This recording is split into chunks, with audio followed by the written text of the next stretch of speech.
Hello and welcome to the TID Water and Power Podcast. I'm your host, Constance Anderson, and on this month's episode, we're discussing the current water year and the district's flood operations. Just a year ago, the district, and much of California, was experiencing a 3-year drought that impacted water supply across the state and was especially threatening for local growers. Now, in the midst of one of the wettest water years ever, the outlook is completely different. Don Pedro is full, and with a historic snowpack in the watershed, TID has shifted from drought operations to flood operations in just one winter. On this episode, I'm joined by TID Hydrologist Olivia Cramer to discuss the current water year, the shift to flood operations, and how TID is leveraging technology to make the most informed decisions for both water supply and flood control. Olivia, thanks for joining us. Thanks for having me again. Absolutely. So I want to start by first congratulating you on becoming our official first 3-time guest. So welcome back again. Sorry, you couldn't get anyone better. Not the case at all. We are thrilled to have you as the expert in your field, and I know you're going to bring even more new, updated information to us this time, and we're excited to have you back. So just as a quick reminder for our listeners, Olivia was previously with us on episode 5 back in September of 2021 when we were talking about the drought, and then again episode 12 when we were talking about hydrological forecasting and modeling, and that episode was in April of 2022. All right, so we're excited to get into the information that you have for us today, but for those listeners who haven't heard you on the podcast before, could you give us a quick background on your time with the district? Sure. So I first kind of got my taste of hydrology through internships with the district in the summers of 2016 and 2017 while I was still getting my degree at UC Santa Barbara. And then I was officially hired on in 2018. And so now, believe it or not, I've been in the thick of it for almost 5 years now. But it's been a fun 5 years. I bet it's gone by fast, just given everything you've been working with. Yeah, a lot of changes in that time. Absolutely. Coming in right, well, you were here as an intern in 2017, the last time we had a wet year. So being hired on officially just after that, going through the drought, and now here we are wet again. So we're going to cover a lot of those transitions and what you've experienced as we get into the meat of it today. So both times you've been on the podcast previously, we've been in the midst of a multi-year drought, and that has significantly changed this year. What can you tell us about the 2022-2023 water year? And it's hard to believe that we're actually already halfway through that water year because it doesn't run on a traditional calendar, right? Yes, a water year typically starts on October 1st and goes through September 30th. So at the beginning of October this year, we were in the 3rd year of a drought, and we were preparing for drought conditions from there. But now today, halfway through the water year, we know we're set to be almost one of the wettest years on record for the watershed. Right now, when we're looking at snowpack, we're at 238% of average for the April 1 peak on snowpack. And just for reference, we've had some measurements that are over 74 feet of snow depth within the watershed. Oh my goodness, that's wild. That's a lot of snow. And you said that was 238% of typical. Yes, typical April 1, that's when you have your max snow water equivalent, or the most amount of water held in your snowpack on April 1st. And so when we're trying to convert all of that into acre feet that you might experience as runoff, that's about 2.7 million acre feet. So when you consider Don Pedro, max capacity is 2.03 million, and you got 2.7 million sitting up there. It just gives you a good perspective of just how much water there is up in the snowpack. Absolutely. And I look forward as we get farther into today's talk about you telling us how we're going to deal with all that, because that is a whole lot of water waiting up there. So you mentioned snowpack. How about from a precipitation angle? How does this year compare to others? Right now we are at the second wettest September through March on record. So 1983 was the top record. And then right now we've received 60 inches of precipitation as compared to your normal September through March of 30 inches of precipitation. So almost double the average. And we have exceeded the 2017 precip conditions up to March. We got 2 more inches to go if we want to beat the entire 2017 record as far as precip. So not very far behind that number. No, my goodness. And now with regard to precipitation, this water year wasn't just unique in how much precipitation there has been, but also when it fell. Can you describe that a little bit more? Sure. So we actually started off the water year with a pretty abysmal October and, slightly above average November. So things were looking okay, but after being in drought for so long, we weren't holding our breath at that point. But then we started getting into December, where we had the 6th wettest December on record. Now, the only thing is the accumulations we had were similar to what we had experienced in 2022 water year. When we were at 160% of average snowpack in December, we thought, all right, we ended the 2-year drought at that time. But then we had the driest January through March on record. So once again, we had this great December, still holding our breath. But then we started getting forecasts in for January that were, over 25 inches. And we ended up at having the 3rd wettest January on record. So that was kind of the shift for us from that dry drought perspective to then, okay, we are in flood control operations. And then the rain continued to fall into February. Yes, we had a short little break at the beginning of February, but then everything came back online. And we ended up above average February. And then for March, we have surpassed the 1991 Miracle March totals for accumulation.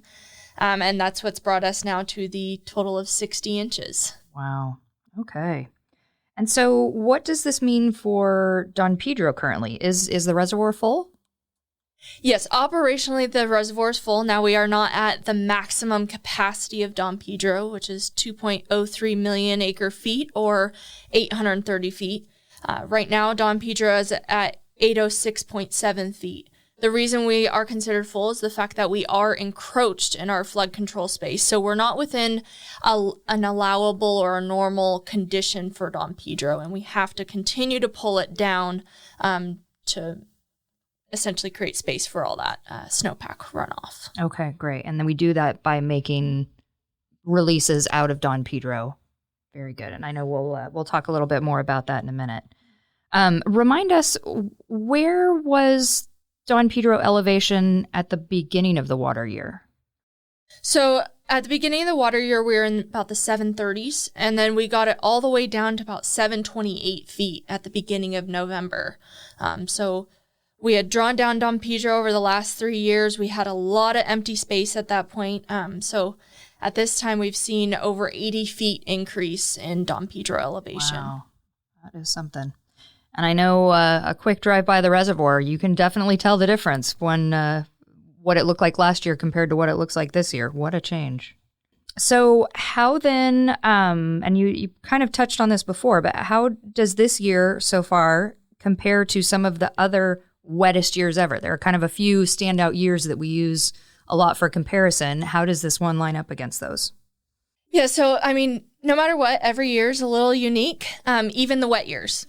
So I think a lot of people, the main wet years they think of are 97 and 2017 specifically, because those are the 2 years that Don Pedro's floodgates were opened.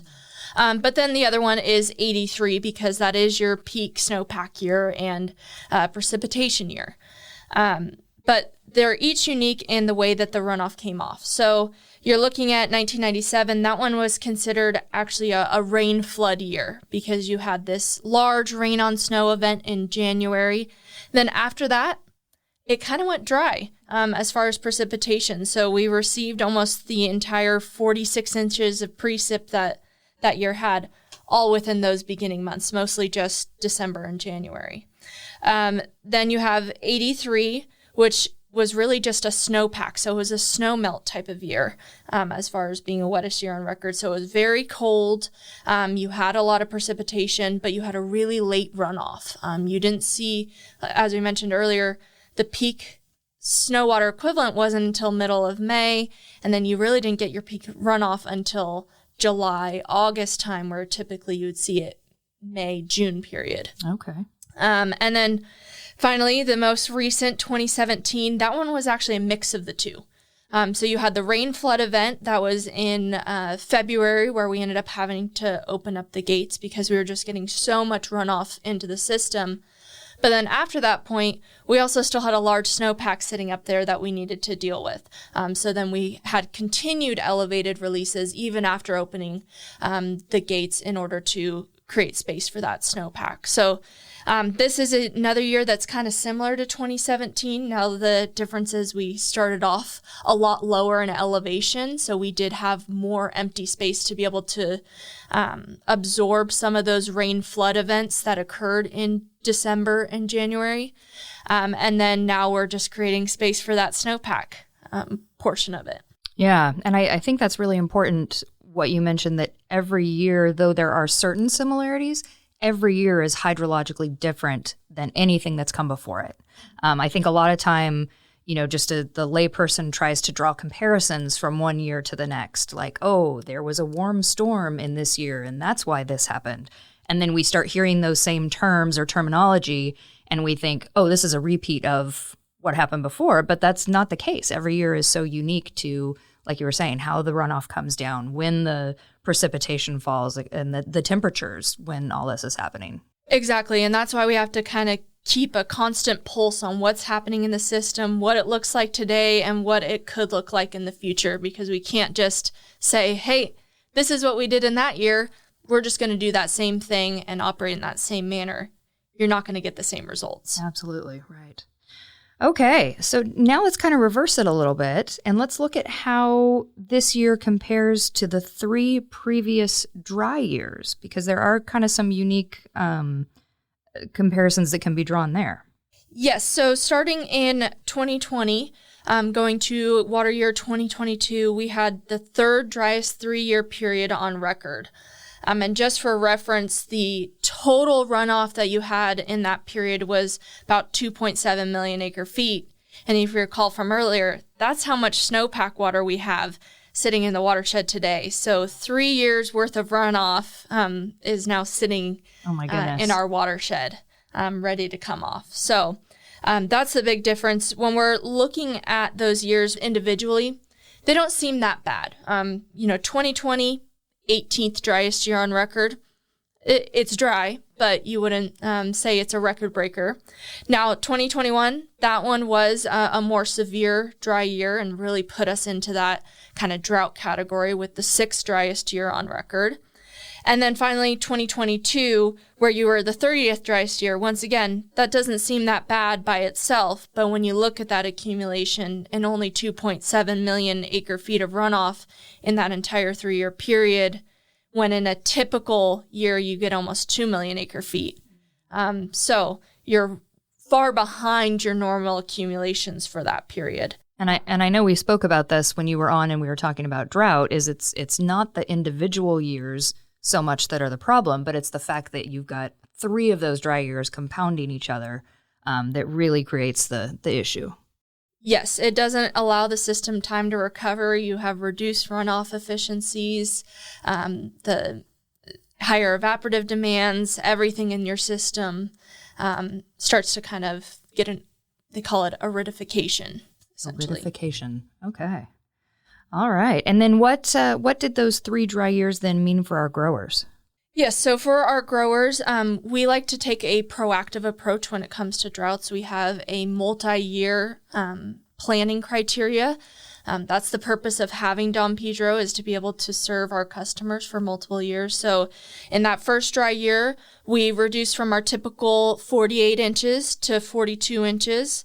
The next year, we went down to 34, and then finally in 2022, we were down at 27 inches for our growers. But definitely fared a lot better than most other areas within California might have seen news reports of zero allocations while we were still able to provide water to our farmers. And then had we gone into another year of drought, we would have still been able to provide some water to our growers. So that's the importance of that proactive, small reductions over time rather than waiting, providing full allocations and then not be able to provide anything at all. Right, absolutely. More severe outcome.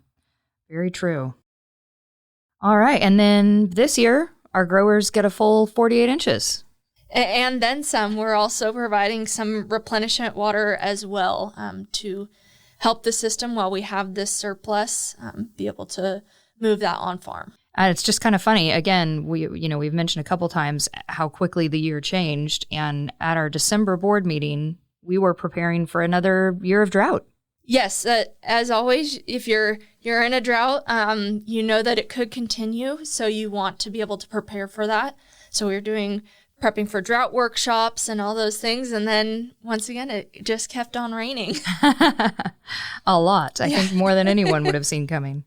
But I want to kind of dive a little bit deeper into that because there's the switch from drought operations to flood operations in a single year. There's not necessarily like a number that we're looking to hit as far as precip goes or reservoir elevation. There's not a specific marker necessarily. How did we know that when did we feel safe saying we're moving from drought operations to now flood control operations? So that is one of the benefits of the TID's investments in technology. We do have our own internal hydrologic model called HFAM. And that allows us to be able to look further out than just 1 month out. We can look out all the way to the end of the water year. What's going to happen at Don Pedro? What could the runoff do under almost 100 different scenarios? Oh, wow. So starting at the end of December, we were taking in the 16-day forecast that we're going, halfway through January, and then able to see even under dry conditions after that point, we were going to encroach into our flood control space. And so with that knowledge, we said, why would we wait and have to release at max channel capacity at that point? Let's start making some releases today and have a more sustained release over time to reduce overall impacts locally. So even though we had a lot of space, we knew that we would be encroached. So we didn't want to wait. That makes total sense. Okay, so we get to the point where TID is now operating from a flood control perspective, but we were still technically under an emergency drought order in the state of California. How does that play out across the state then? Sure. So this is where I like to kind of make a point of the difference between an operational drought and then also more of like your environmental or a hydrologic drought. So for TID, operationally, we had shifted out of drought conditions because we knew that we were going to get to a point of filling Don Pedro. So for us, growers were going to get full allocations, Don Pedro was going to fill. So from that perspective, operationally, we were out of a drought. Now, from a hydrologic perspective, we hadn't gotten to that point. We had multiple years of below average conditions, and it takes a lot of precip and runoff to be able to essentially recover from all of that, getting your soil moisture back. So I think that's an area where there are some differences between operations and then actual hydrology. And I think, there's some who even say that we've been in a longer term drought and that since 2013, and we've just had some wet years in between, and that we were actually in a long term drought. So I think there is a point that there is some differences there. And then also in the fact that a lot of these precip events favored the central and southern Sierras of California, while it took a little longer for it to hit the northern Sierras. So it wasn't until really March that the northern Sierras started to get hit with these larger events. Okay, that's a fair point. Absolutely. Okay. So I want to go back to Don Pedro for a minute and talk about our operations just around that project specifically. You mentioned that Don Pedro is currently at 806.7 feet. And you said the max elevation in Don Pedro is 830. Is that right? Yes. Okay. And then, and that's the elevation at which we have to open the spillway gates, as you referenced we did in both 97 and 17. But that line up to which we can fill Don Pedro kind of fluctuates a little bit throughout the year. Can you explain that for us? Between the periods of October 7th and April 27th, Don Pedro has to be below 801.9 feet or 1,690,000 acre feet. And this is to allow for space in case we do have a rain flood event during the winter period. You're able to absorb it, and then you try and evacuate out of that space as quickly as possible. And that conservation or encroachment space, that is required of Don Pedro by the U.S. Army Corps of Engineers. So the Army Corps has purchased space within Don Pedro through about 340,000 acre feet of space for that flood control purpose. And this is not something that's unique to Don Pedro. Majority of the major reservoirs in California either have a flood control manual similar to us or are actually owned and operated by the Army Corps purely for flood control purposes. And I think that's a unique thing that a lot of people don't realize is that the U.S. Army Corps actually purchased that amount of flood control space when we were building Don Pedro and planning for Don Pedro. And they did that for the purpose of flood control. Yes. Essentially, we took on all flood control responsibility for the Tuolumne, and with that, and we wanted to own and operate our reservoir, so we went ahead and took on the responsibilities of flood control within the system. And again, then that gives us, like you were implying, that local control to operate our reservoir in the best, safest, most efficient manner. Okay, so you mentioned that there are changing levels to which we can fill the reservoir, depending on what time of the year we're in. How does that transition? Is it, come April 27th, then we can all of a sudden go up to a certain level or down to a certain level? How does that progress? Yes, so as I mentioned, between October 7th and April 27th, we have to be below 801.9 feet. Now, starting on April 27th, the flood control space starts to decrease, or the amount of empty space required decreases at a rate of about 9,200 acre feet a day until essentially that puts you at June 3rd hitting 830, or the maximum capacity of Don Pedro. And Don Pedro is able to stay at 830 from that June 3rd date to about September 8th. And then at that point, you start to see a decrease, or you have to now start having more required empty space. And that goes down at a rate of 11,700 acre feet until that October 7th date where we're at 801.9. So that's the basic flood control curve and requirements. There are some, added caveats to it, like snow melt parameters that you need to have more space if there is a lot of large snowpack out there. And then, I think something that's not recognized by a lot of people is that the flood control requirements are not just at Don Pedro from storage perspective. We also have flood control requirements downstream of us as far as channel capacity. So that's another thing that is mandated by our flood control manual, is that we have to stay below 55 feet stage at 9th Street, Modesto. So I want to go back real quick because you mentioned the flood control manual, and there is actually a flood control manual, but what is that exactly, and when was the flood control manual for Don Pedro created? Yeah, so really it was developed through the 1950s and 60s when the, building of Don Pedro was occurring. And then we got the official one once Don Pedro was fully constructed, essentially. And so one of the things that's difficult is that was based on hydrology of over 50 years ago. And now we are in a very different types of conditions because of climate change. And that flood control manual had never expected these types of changes and the volatility that we see today. Absolutely. So is the flood control manual then something that we still use? Is it still relevant today? We still use the flood control manual, and so anytime that we are encroached in that space, we have constant contact with the Army Corps of Engineers. But when we're looking at rain floods, now the 340,000 acre feet 50 years ago seemed like that's plenty of space that'll get through most storms that you would experience.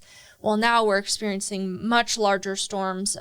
We looked at this month where you had over 600,000 acre feet of runoff in this single month.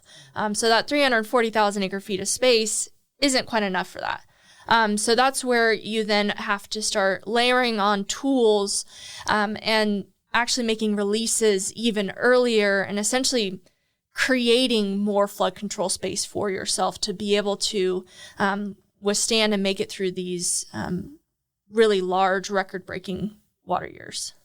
Another area that our tools have helped us is not just in the wet years where we need to create more flood control space for ourselves, but it's also helped us in dry years from a water conservation perspective. That there's some years that you don't have enough runoff to be able to fill the reservoir if you were sitting at 801.9 feet. So in 2018, we actually asked the Army Corps of Engineers for a deviation in our flood control curve to allow us to encroach earlier. So in April, so early April, we were encroached in the flood control space. They allowed us a deviation, and that saved us 150,000 acre feet that then we were allowed to provide to our growers instead of putting down the system as flood flows. Wow, and that's significant. That's really means a lot for our growers.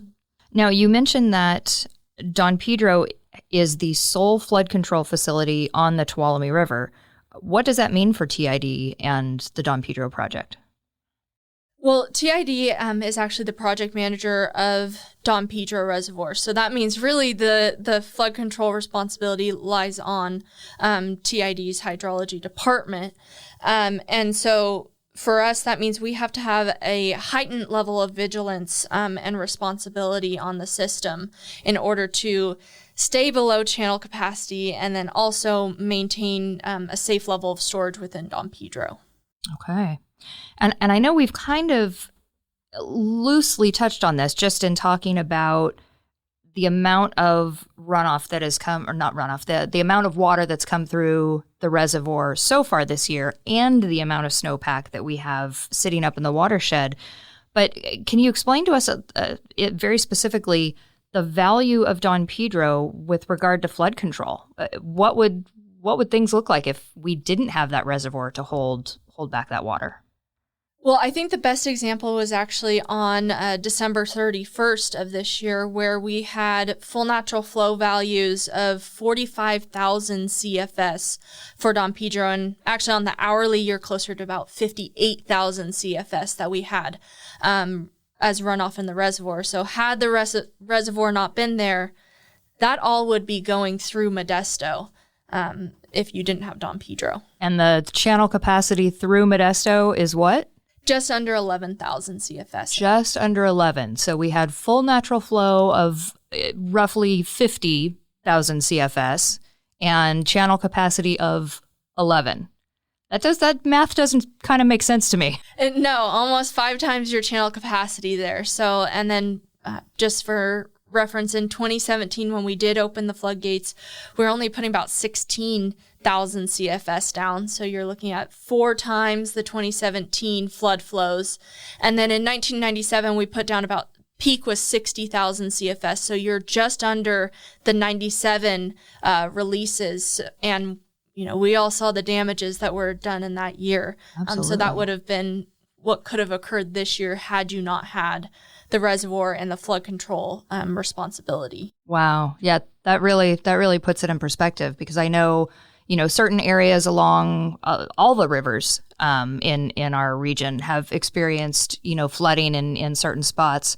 But without Don Pedro to hold that water, I mean, there are entire cities that would have been flooded. Yes, and I think that's why it shows the importance of these facilities and having flood control space on the system. Absolutely. Okay, so when making flood control releases, where does that water actually go? So releases from Don Pedro end up traveling down to LaGrange Dam, and that at that point, it can be diverted to the TID canal, the MID canal, or to the river.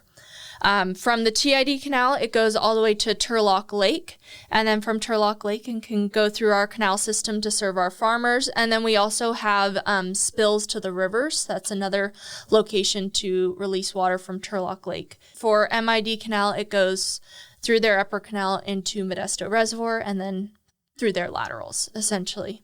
Okay. And by way of diverting some of that water through the system to Turlock Lake, we have the option to capitalize on that water for hydro generation, not only at Don Pedro, but at LaGrange, and then further into the system to some of our small hydro. Is that right? Yes. So that's part of the reason why this year we've been maintaining spills out of Turlock Lake to Hickman and Faith Home, because it does allow us to use our mini hydros that we have. There's about 3 different ones through the system at that point. Okay. And at the point in the year where we were making a lot of these releases was pre-irrigation season. Like you said, it's typically the time when a lot of our canals are out of service for maintenance. Also, some of our canals have to be reserved to be able to move stormwater out of various cities. So irrigation system isn't really available to us at that point. So we had to do something else with the releases to move those through the system. Yes, the only way to really leverage those mini hydros in winter is through spills. Okay. When considering releases from Don Pedro, what are some of the operational requirements relative to that water making its way through the system? I know you referenced, some of the creeks that flow into the river downstream, but how do those all play together? Sure. So as I mentioned earlier, another portion of our flood control requirement is maintaining below channel capacity at 9th Street, Modesto. And that stage is 55 feet, which is considered non-damaging flows. And at this point in time, that's just under 11,000 CFS from a discharge perspective. So when we're doing that, Don Pedro is well above 9th Street, Modesto. So there's travel time that you have to consider. And then, kind of the more fun thing is that you do have what's called Dry Creek that runs into the Tuolumne River just above 9th Street. So that requires us to actually forecast Dry Creek flows to then make reductions 23 hours ahead of time at Don Pedro to accommodate for those Dry Creek flows to stay under stage 55 feet at 9th Street, Modesto. Okay. And Dry Creek is unique in a lot of ways, but especially because it's an unimpaired watershed. So how does that factor into when you're trying to forecast what is coming through that channel into the Tuolumne River? Yes, so as you mentioned, there are no structures on Dry Creek to slow that water down. So what you experience is very flashy flows. So it comes up fast and it recedes fast, but that can have a lot of impact. So that's why you have to keep an eye on it, because 1 hour it could be running at 200 CFS and the next year up at 1,000. And so you're needing to track those flows, make reductions quickly, and respond ahead. And then you also have to consider from the top of Dry Creek that there's going to be accretions through that period until it gets to Modesto. So just because you record something at the very top of the watershed of Dry Creek, you might have even more flow by the time it gets to Modesto. So between the time it takes for releases to get from Don Pedro to Modesto at 9th Street, measurement of flows at the top of Dry Creek down until it reaches 9th Street in Modesto, and then knowing that those flows can change so quickly. Okay, that's math that is beyond my. I'm out.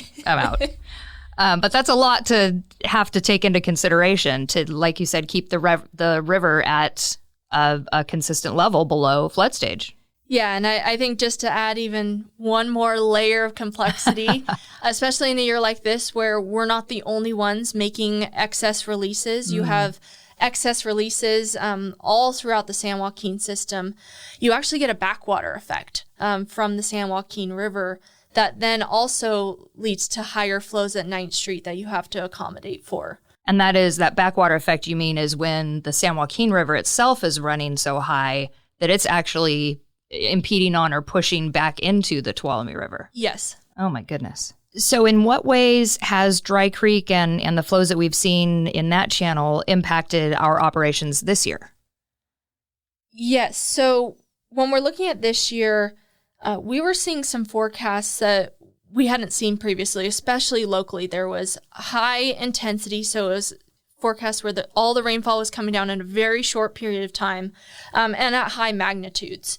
And it was multiple days of over an inch of rainfall that we were seeing within the local area. So what that led to was also unprecedented forecast as far as flow for Dry Creek. So we saw numbers up to 13,000 CFS that were meant to come down Dry Creek. So when you consider around 11,000 CFS at 9th Street, you were already going to exceed it with Dry Creek alone, even if Don Pedro wasn't releasing anything to the river. Now, thankfully, those projections did not materialize. It ended up at 6,600, but even that value alone is significant within the system and not something that you would see normally. Absolutely, and definitely puts limitations on the releases that could be made at that time. Now, more so with this year's storms than in the past, it seems that people are following projections and forecasting like CNFRC, which is the California Nevada River Forecast Center. Did I get that right? Yes. Okay. And while that's accurate information with regard to river elevations, it can be a little misleading in that it's missing some of the data. Is that correct? Yeah, I think CNFRC, it's a great tool and a product because they have forecast locations all over California. And it's available to the public to be able to see what's happening, in their backyard. Sure.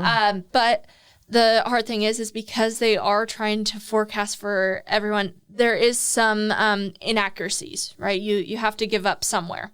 And so they're not always able to take into account our real-time changes, such as the fact that we make reductions to our releases when we expect Dry Creek to increase. So oftentimes they just take our current releases and extrapolate that out within their forecast when in reality, that's not actually how we would operate. So that's where there were some CNFRC forecasts where 9th Street Modesto was going to go over flood stage by, a couple thousand CFS, when in reality we have not reached that point at all this year. We had already backed that down per the releases that we were making to accommodate for that. Yes. Got it. Okay. So now I know we've already mentioned a couple different times that this water year has been unique for a number of reasons. But one major difference this year to previous years is that a TID began making releases very early in the process, much earlier than we normally would. Tell us more about that. Yeah, I think the best way to take this on is going back to when we were discussing the historic way of operating. So we'll start how you historically operate and go to what we did this year. So as I mentioned, with your flood control curve in the past, you would wait until you hit or you were encroached in your flood control space to make any kind of excess release from your system. Because again, we want to make sure we've got that full reservoir. Mm-hmm. Okay. And because you didn't have confidence in forecasts, as far as long-term forecasts that you were going to fill your reservoir, you don't want to have made excess releases and then it ends up being a dry year. Mm-hmm. Right? That doesn't look very good for operations, Sure. especially when you're an irrigation district, right? So that would be the historic way of operating. You wait until you encroach, and then you go to max channel capacity. In comparison, this year, starting on December 28th, we had a large snowpack, but we were only sitting at 738 feet within the reservoir. So we were 60 feet below encroachment and almost 90 feet below maximum. But in our projections, we saw that Don Pedro was going to encroach before April 27th. So with that knowledge, we knew that there was going to be a large storm on the 31st of the month. So we went ahead and waited until those local inflows passed. So that was the date in which we experienced that 6,600 CFS on Dry Creek. Okay. We wanted to wait for those to pass before we went ahead and made our increased releases. So we actually increased above our minimum flow releases on January 3rd. And at that point, Don Pedro was at 756 feet. So it had already risen almost 20 feet in that time period between December 28th and the 3rd when we started making our excess flow releases. So how much water then has been released through Don Pedro since we started making releases on January 3rd? We have released over 600,000 acre feet of water since January 3rd. So had we waited, that would have been 600,000 acre feet that would have been needed to be released in a much shorter time period. Absolutely. And I don't think I'm exaggerating or being dramatic to say it probably would have led to us opening the spillway gates. Yes, had we waited, more than likely we would have. Okay. Now, coming out of a 3-year drought, it's kind of crazy to release any water, especially given that there was so much room in the reservoir at the time. And I'm sure that wasn't an easy decision to make those releases that early. Actually, ultimately, it was easy because we had the tools available that gave us confidence that even if it turned dry or even if you got half of what was forecasted for the first part of January that you were going to encroach, you could already start to move that volume over without much risk to water supply. Okay. And again, that goes back to the tools that you mentioned and the investment that TID has made in different technologies that deliver that information for us. What are some of those technologies that goes into that? Yes. So as I mentioned, forecasts are really important to us. That's what helped us kind of make the shift starting in January to flood operations. When you compare to last year, we're sitting in a similar spot as December, but those forecasts for January had minimal precip in them. Versus what we were looking at, we saw some forecasts that were going to 28, 30 inches for January. Now we ended up closer to about 20 inches total for the month, but they weren't that far off overall. And so that's a huge component of it. And then also we have the modeling in our projections. So where that comes in is you need to know what's happening in your watershed today, right? Well, what does the soil moisture look like? How much snow have we already received? Mm-hmm. And then be able to see how is that precipitation event actually going to impact the current conditions? Is it going to build the snowpack? Is it going to melt the snowpack? What is that runoff going to look like? Is it going to come off fast because there's really high temperatures and a lot of wind? All those things come into play. And then after that point, you're able to see, okay, we have this 16-day forecast. Well, what's going to happen now to the end of the water year when you have to still play the part of we have a flood control responsibility, but we also have water supply responsibilities. So is Don Pedro going to fill? Are you still going to be able to provide a full allocation to your farmers? What are your risks that you're taking on by making these excess releases? So that's the benefit of the modeling, is where I can actually take the meteorology of almost 90 years, so taking their temperature, their precip values, and apply it to our current watershed state. So that tells me, here's all the different typical meteorological conditions you could see. This is what it does to your current condition. And here's where you have problems, and then here's where you don't. And you can then be able to quantify what your risk is. And so going back to what we talked about before, where the hydrology of each year is different from year to year, based on our using our modeling and projections, we can take the current hydrology, combine that with 90 years of meteorologic data, and that kind of helps you determine, okay, it could, at the very best, it could turn out like this. At the very worst, it could turn out like this, with multiple scenarios in between. Yes, essentially it gives you 90 different scenarios of unique hydrology that you've never seen before, because you've never had that combination of current state with those meteorologic conditions. Wow, that's fascinating. So again, we began making these releases on January 3rd. Besides just kind of getting out in front of it for our own operations, were there other benefits to starting releases that early? Yes, some of the benefits that come in, one is the fact that we knew we weren't going to be the only system that was going to have excess releases. Now, others had a lot more empty space than us at the time, so we knew that they were going to come later on. So if we could get ahead of it, start making those releases early on, so then we would have less impact when everyone else started coming online with larger releases. So that's one benefit as far as just a total system view, is that we evacuated almost 600,000 acre feet before everyone else started making their own releases. Absolutely. And then the next area is from a actually hydropower generation perspective. Now, TID or the Don Pedro project in general has a water first priority. So we do not release any water just for the purpose of hydro generation. It has to have it has to serve a demand or a flood control requirement, essentially. A multi-use type of purpose. Mm-hmm. Okay. And so in this case, because we had this water that we knew that we needed to release, we went ahead and were able to leverage the hydro generation benefits of it at a time in which the power prices were extremely high, as well as natural gas prices that we had never seen before. So we were able to offset a lot of those high prices and essentially protect our ratepayers from the impacts of those.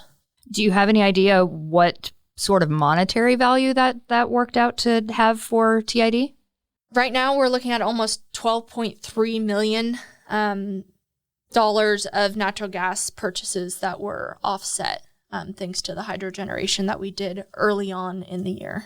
Wow, that's a huge chunk of savings that or a huge expenditure that would have otherwise likely been passed on to our customers. So that's a great way to use that multi benefit use of that water. So in making these operational decisions, whether it's for the purpose of generating hydropower or making releases for flood control, who are you coordinating with to make these happen? Sure. So at the end of the day, the decision is made by the hydrology, right? We have our tools that are letting us know this decision has to be made. Then from that point on, then we can get into the coordination and communications of that decision and knowing what is the best way to essentially facilitate it. So we have to work with both internal departments as well as external agencies. So starting on the internal department side, we're working with trading and scheduling. So that's where we got that $12.3 million offset, is by working with them. That way they could schedule out what's the best time to make those releases during the day. They know what amount of acre feet or volume needs to get released. They can decide what's the best way to release that to generate the most amount of revenue. Then we also are working with the Power Control Center. So they're the ones actually kind of turning the knobs, per se, of like, let's open up this gate by this much to allow this much flow to the river. They're really important when it comes to those dry creek flows, because Dry Creek doesn't just peak during the day when everyone's on, right? So you have people who are 24-hour staffed watching the Dry Creek gauge, looking at when it's coming off, and then they're making those adjustments in real time. So we have to coordinate with them to say, hey, watch Dry Creek today. It's going to go up, and then they can, staff appropriately. Then you have the power generation group, or those who are working at Don Pedro. We have certain units that are online. Some are offline for maintenance. So getting a hold of what is our current capacity that we can release from the system safely. And also they're the ones who have to make changes at Don Pedro when we make reductions to Dry Creek or have to come back up on our releases. Those changes on the units are happening up at Don Pedro. And then you have our water distribution department. As we mentioned, this year we've been utilizing Turlock Lake and our spills to the river. Well, that requires our WDOs to be on staff to be able to move water, have Turlock Lake going, having the mini hydros open and operating. And then we also have to work with our dam safety group. We want to make sure all of our facilities are safe. So we're doing some forecasts of Turlock Lake, because we do also have an unimpaired creek that goes into there called McDonald Creek, to be able to make reductions to our canals to then allow for those flows to make sure Turlock Lake and those dams are safe, as well as Don Pedro Dam and from a flood controls perspective. Okay, so there's a lot of internal coordination. Yes. And then, as I mentioned, it doesn't stop there. Then we have all of our external agencies. So we have MID, or Modesto Irrigation District. They are our partner on Don Pedro. Although we're the project manager, it is jointly owned by both entities. So we need to keep them involved in the communications, letting them know these are the kind of releases that need to be made. And then also letting their power control centers know what to do and what their trading and scheduling group can do as far as volumes available. Then you have the Department of Water Resources. So we're on calls with DWR about what's happening on the entire system for the San Joaquin, what their B120 forecasts or their snow runoff forecasts are showing, having those calls and coordinations. And then, of course, Army Corps of Engineers. That is tough when you're in flood control operations. We are letting them know, here's what we're seeing. This is why we're making the decisions we are. That way we can have their concurrence on our operations every step of the way. And then we're also have to stay involved with our local area, right? Because City of Modesto, you have Cal OES, you have Stan OES. They're making evacuations, trying to make larger communications to the community of as far as safety and what's going to be going on in the system. So and OES is Office of Emergency Services. Very good. Okay. And then, the final thing is we have upstream partners. So there's 3 reservoirs above Don Pedro owned and operated by the city and county of San Francisco. Well, we need to know, what are you guys doing in response to these forecasts? Are you going to up your releases? Because that means more inflow to Don Pedro that we need to account for. Are you holding back? And then also coordinating with them where there are discussions of, hey, can you do us a favor and hold some water right now because we just need to pass through this storm. So there are those discussions and coordinations between the agencies. Wow. There's a lot of communication, a lot of coordination. Mm-hmm. Okay. So now typically you mentioned earlier that we kind of use that April time frame as the peak in the water year, right? That typically after that we see things sort of start to dry out. We see the snowpack start to melt off. But even if we receive no additional rain, there's still a lot to consider with regard to the reservoir and river operations because of everything that is still sitting up in the watershed. What does the rest of the water year look like from that perspective? With almost 2.7 million acre feet of snow water equivalent sitting up in the watershed, and we have pretty much fully recovered soil moisture conditions, you're going to have high efficiency in runoff, where you'll almost see that entire snowpack come down into the system. And if I'm understanding that correctly, when you mention the fully saturated soil moisture, that means the ground isn't going to absorb much more of what's up there. So we then know that all of that snow is going to melt and come down as runoff. It's not going to seep or percolate into the ground. Yes. Overall, in our modeling, we're showing very few losses in the system. So there will be almost a 1-to-1 between the snowpack and what we see. Now, not all of it was exactly from the snowpack. So you have some that actually comes from the soil itself as a base flow. But when you're from an overall volume mass balance perspective, you're going to see almost that full 2.7 million come in as runoff. Wow. So right now, Don Pedro has a little over 250,000 acre feet of empty space, and you have 2.7 million acre feet of runoff at a minimum expected to come into your reservoir. So in order to do that, we're going to have to continue to make empty space, so to create space in Don Pedro. So although the amount of runoff to Don Pedro or the inflows have decreased, we are going to maintain elevated releases to the river system to create space because when that peak runoff comes in, that space is going to be used to absorb it. So I guess what that means for river conditions then is that the Tuolumne River will be running high and very quickly and pretty cold all summer long. Is that safe to say? Yes. I would say people should stay far away from the river. It might not look like it's moving fast, but there is a lot of water, and it can get dangerous really quickly. Okay. No, it's a good note for public safety. And then what does all of this mean for the start of next year's water year? So as far as for the start of next year, it means that, overall we should have pretty good soil moisture conditions going into the next water year. So it primes you for hopefully a good runoff the next year. And then also Don Pedro will be carrying over at its maximum value, so just under 801.9 when we draw down by October 7th. Okay, which is an ideal situation as far as that goes. We want to see it full from year to year.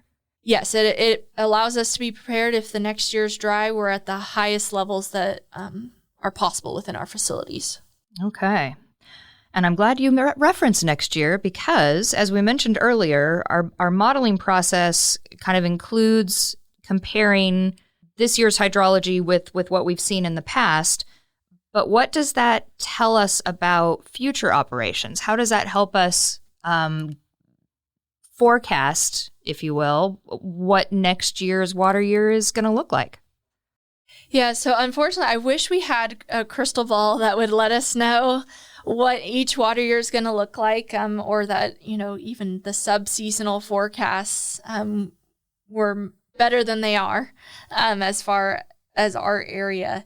But essentially, these now add to our years of meteorology. So these have had some extreme meteorologic events, not just hydrologic, but extreme meteorologic events as far as multiple days of high intensity rainfall that now we have within our system that get to be applied to future states of the watershed. And that allows us to then predict conditions that you've never seen before, even before they happen, right? So that's the benefit of using the meteorology and not just hydrologic proxies in your operations. And I think just because we've seen such an extreme wet year, doesn't necessarily mean that we're going to see that sort of extreme wet year or a wet year at all next year. Let's take a look real quick at some of the history as far as how we've gone from drought years to wet years. Would you refresh us on that? Yeah, that's one thing that's unique about California hydrology. Some people call it whiplash, essentially, where we went from the 2013 to 2015 drought, so a 4-year drought. Then we go into 2017, one of the wettest years on record. And then, once again, we had the 2020 to 2022 drought. And now this year, another one of the wettest years on record. So you're going into this phase of you need to be prepared for anything, and that balancing act of flood control and water conservation is going to become even more difficult, and you're just going to have to take what's thrown at you. Is it safe to say that the normal years, quote unquote normal years, are becoming few and farther in between? It seems like we're seeing more of a extreme drought to extreme wet and little in the middle. Absolutely. That's something with California is oftentimes we always compare everything to average, but we've never really seen average. And as you mentioned, we're not seeing average as much anymore either. Even though, so this kind of gets into a little bit more nerdy things, but because the dry years are getting drier and the wet years are getting wetter, the average has actually stayed the same because the larger swings between the two. So if you were to look at the system and only look at average, and from 1950 to present, you would say they have no problems. Their system has been average this whole time. But when you look at the extremes, that's where you can see the issues and why the operations have had to change. And you have to implement these technologies to be dynamic. You can't just follow a strict flood control curve because you need to have this flexibility. Absolutely. And that goes back again to, you mentioned earlier, the investment that TID has made in these tools, in these technologies to be able to put all this information together. So TID is clearly no stranger to innovation and trying new things, and that speaks to how creative I think we're all going to have to get, all water agencies are going to have to get, not just to be able to manage these years, but to take advantage of the extreme wet years that then can help us through the inevitable dry years that we know are coming. And I think we're really fortunate, as we mentioned a couple different times today, the district's investment in that technology, which has proven its value several times over in the amount of water saved with regard to flood control, hydro generation, and other operational efficiencies.